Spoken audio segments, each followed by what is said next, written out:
Néhémie au chapitre 13.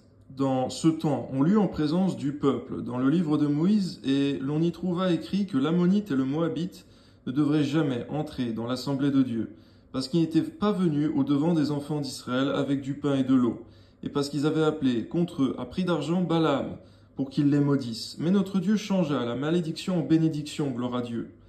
Lorsqu'il eut entendu la loi, on sépara d'Israël tous les étrangers.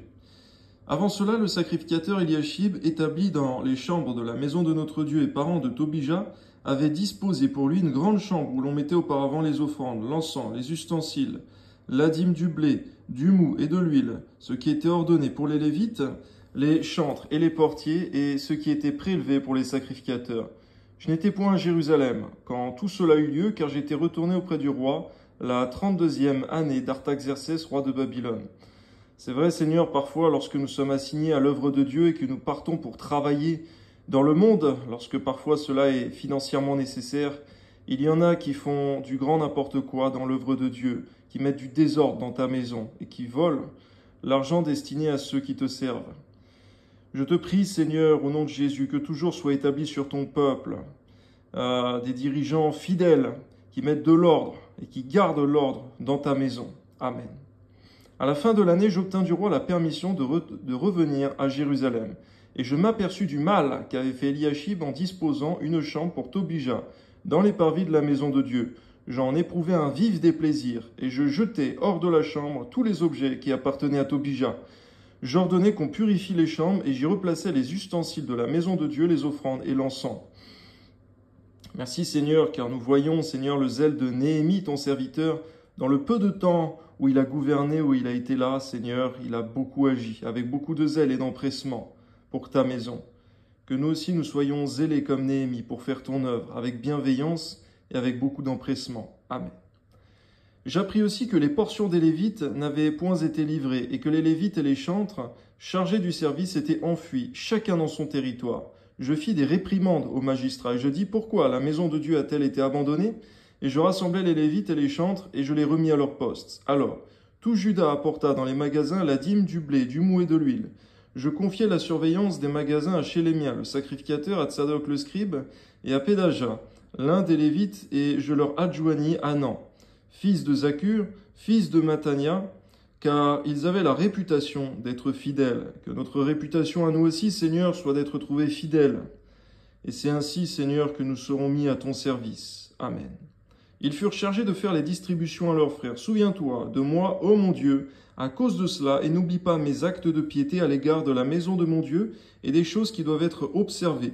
À cette époque, je vis en Juda des hommes foulés au pressoir pendant le sabbat, rentrer des gerbes chargées sur des ânes même, du vin, des raisins et des figues, et toutes sortes de choses, et les amener à Jérusalem le jour du sabbat. Je leur donnais des avertissements le jour où ils vendaient leurs denrées. Il y avait aussi des Tyriens établis à Jérusalem qui apportaient du poisson et toutes sortes de marchandises, et qui les vendaient aux fils de Juda le jour du sabbat et dans Jérusalem. Je fis des réprimandes aux grands de Juda et je leur dis, que signifie cette mauvaise action que vous faites en profanant le jour du sabbat? N'est-ce pas ainsi qu'ont agi vos pères? Et n'est-ce pas à cause de cela que notre Dieu a fait venir tous ces malheurs sur nous et sur cette ville? Et vous, vous attirez de nouveau sa colère contre Israël en profanant le sabbat. Puis j'ordonnai qu'on ferme les portes de Jérusalem avant le sabbat, dès qu'elles seraient dans l'ombre, et qu'on ne les ouvre qu'après le sabbat. Et j'y plaçai quelques-uns de mes serviteurs aux portes pour empêcher l'entrée des fardeaux le jour du sabbat.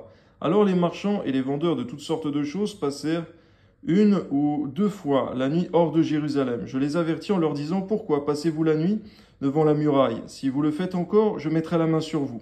Dès ce moment, ils ne vinrent plus pendant le sabbat. C'est vrai, il y en a qui ne réagissent qu'à la menace pour arrêter de faire pécher le peuple de Dieu. Que ton soit béni encore une fois pour Néhémie, Seigneur, qui agissait avec beaucoup d'autorité pour faire régner l'observation de ta parole. Amen. J'ordonnai aussi aux Lévites de se purifier et de venir garder les portes pour sanctifier le jour du sabbat. Souviens-toi de moi, ô mon Dieu, à cause de cela, et protège-moi selon ta grande miséricorde.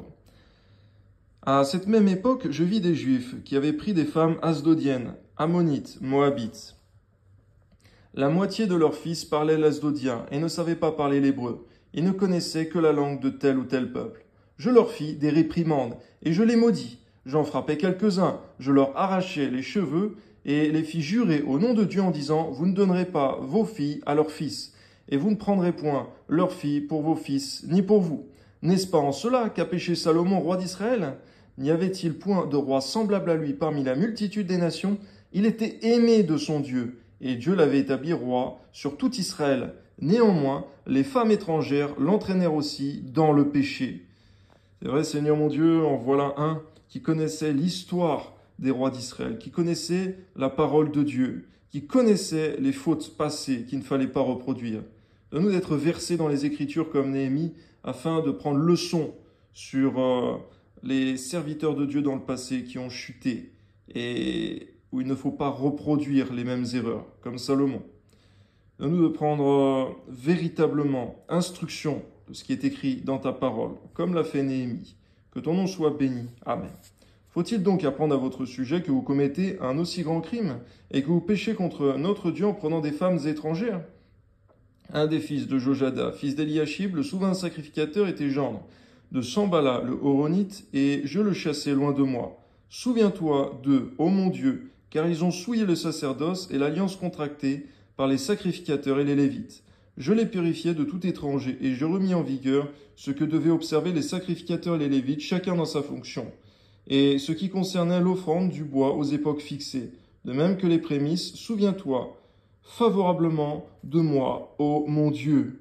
Merci Seigneur, parce que tu n'as pas la mémoire courte pour oublier tes serviteurs qui te servent d'un cœur fidèle, sincère et entier, comme l'a fait Néhémie. Que ton nom soit béni, Seigneur, car il faut aussi des serviteurs qui agissent avec beaucoup d'autorité afin de faire régner ta parole, l'observation de ta parole. Que ton nom soit béni, Seigneur. Suscite des Néhémies aujourd'hui encore. Amen.